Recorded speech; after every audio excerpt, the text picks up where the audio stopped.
Hi, I'm your host, Kevin, and I'd like to welcome you to the the Assured and Brazen podcast.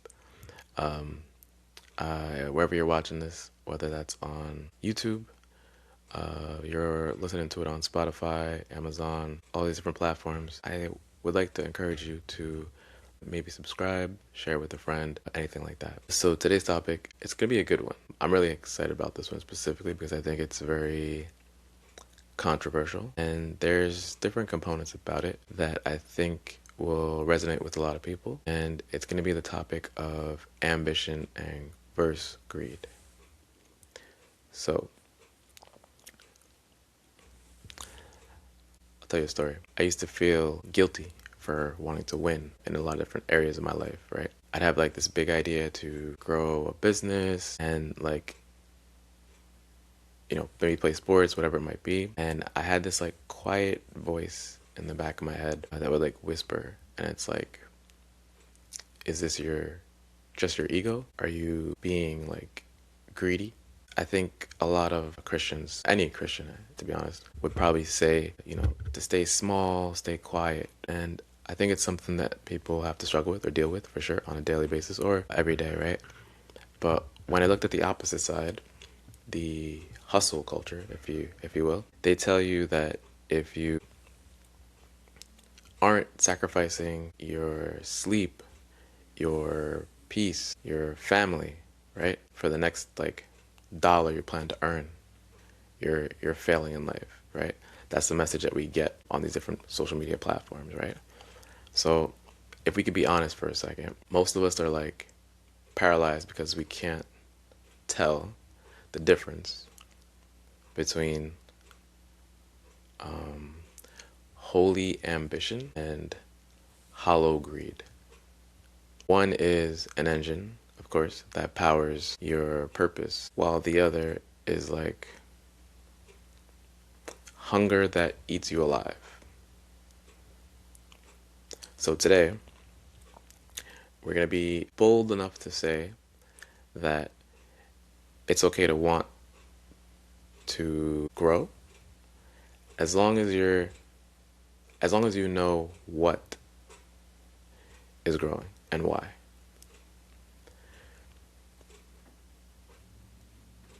When I say that, I mean like the difference between ambition and greed. So the truth is, God is the author of growth, right? He told us in the Bible to be fruitful and multiply. And that's our like mandate for ambition, if we keep that as like the standard. But the line gets crossed very often, right? Like the lines are very similar in the look and color and feel and everything. But it gets crossed exactly when the expansion of your ambition becomes all about you, right? So when we're thinking about the Tower of Babel, for example, right, in the Bible, those guys were ambitious, right? They wanted to build something that everyone in the world would be praising them for, right? They had the technology, they had a plan, they had drive, right? But their goal was to make a name for themselves. And that's where, like I said, the greed component comes in.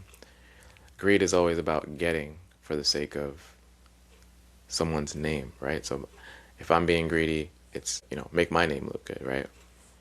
Where ambition is about stewarding for the sake of the kingdom. So we're not doing it for ourselves, we're doing it for the glory of God, right? Ambition says, I want to build a bigger platform so I can reach more people, right? Where greed says, I want a bigger platform so I can be the most important person in the room. That's the difference, right?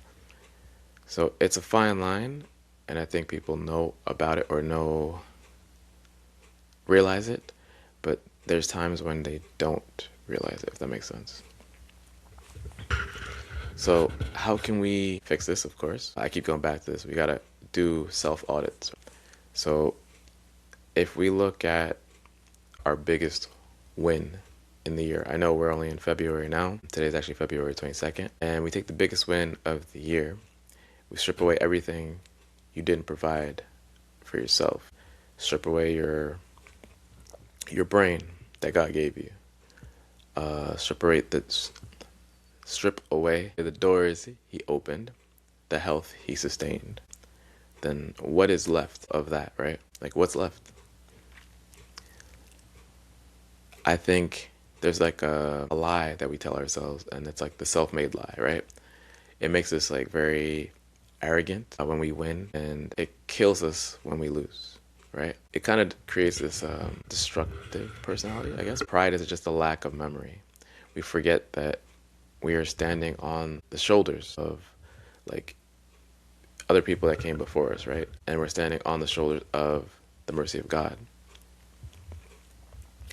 So how do we fix this one thing, right? I think we have to list 5 things that you own, but that you didn't actually earn, right? You realize that you're like a steward and not an owner. So if you remember the last episode, I mentioned, stewarding kind of was the thing that we have to do with the gifts that God gave us, right? And something else I wanted to do before I probably close this out, I'd like to give it an interesting message, but I don't want you to kill your drive, right? Just make sure that the right person is in the driver's seat, right? If you let God be your driver, not only are you looking to run the ship, right? You're kind of just going in the direction that he takes you. And I think that's not only a good thing, it's a great thing, right? We talked about letting go of control before, and it's another thing that, like I said, a lot of these messages that I'm giving in these podcasts will tie into each other, which, if you listen to the ones before, you'll kind of get a little bit from those, and we'll kind of just build on that going forward. I'd like to actually sit and give you guys like a quick prayer, if that's cool. Lord, thank you for the fire in my bones. I ask that you would purify my ambition, burn away the parts of me that want to be famous, and fuel the parts of me that want to be faithful. Make me a builder and not a hoarder. Amen. And as you know, every week I got to give you guys a challenge. These challenges are just meant to, give you some guidance, but like I said, it's not something that's mandatory. But this week I'm challenging you guys to the Anonymous Win Challenge, okay? What I want you to do is work toward a goal with everything you got, whatever that goal might be. If it's to sing a song, if it's to run a certain amount at the gym, be as ambitious as you want, right? But when you hit that milestone, or when you get that win, don't tell anyone. Don't post it on your LinkedIn, your Facebook, your Instagram, whatever place that you be posting stuff. Don't mention it in the group chat, right? Keep it between you and God. And I think if you can't enjoy a win without the applause of others, right? Then, like I mentioned before, it's not ambition, it's greed for attention. So this challenge is just to prove to yourself that you're working for the audience of one, right? Instead of the audience of many. Yeah, so as I said, I think I'll close it out with that. I'm your host, Kevin. Let's build big, but stay small, and we're going to stay assured and stay bold. Thank you.